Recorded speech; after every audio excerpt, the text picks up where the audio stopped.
More reactions continue to pour in from across the world following India's targeted strike against terrorist networks inside Pakistan and Pakistan-occupied Jammu and Kashmir.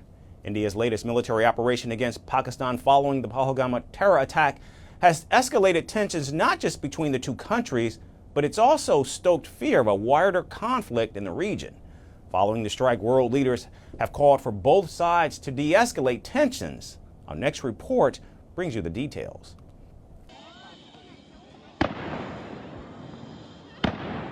Just 2 weeks after the Pahalgam terror attack, which claimed the lives of 26 civilians, India has hit back against Pakistan-sponsored terrorism. India's Operation Sindoor, that targeted terror infrastructure in Pakistan, has garnered reactions from across the world. To begin with, Israel's ambassador to India, Reuven Azar, has voiced his country's support for India's right to self-defense. In a post on X, Ambassador Azar stated, "Israel supports India's right for self-defense. Terrorists should know there's no place to hide from their heinous crimes against the innocent."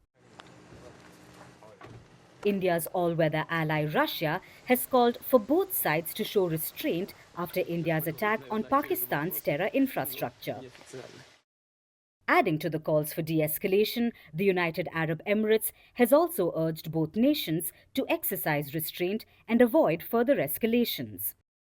We would always, in a situation... The United Kingdom's Trade Secretary Jonathan Reynolds said that the country is ready to support both India and Pakistan to de-escalate tensions.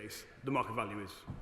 French Foreign Minister Jean-Noël Barrot has also urged both sides to exercise restraint, to avoid escalation and to protect civilians, while understanding India's desire to protect itself against the scourge of terrorism.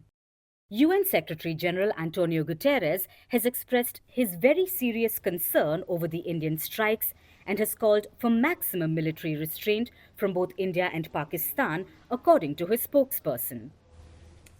Japan Chief Cabinet Secretary Yoshimasa Hayashi has called on India and Pakistan to stabilize the situation through dialogue to ensure peace and stability in South Asia.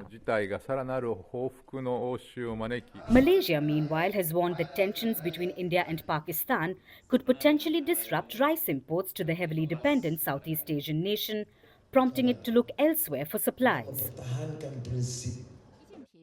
And Pakistan's staunch ally China has called on both New Delhi and Islamabad to exercise maximum restraint in the larger interest of peace and stability in the region.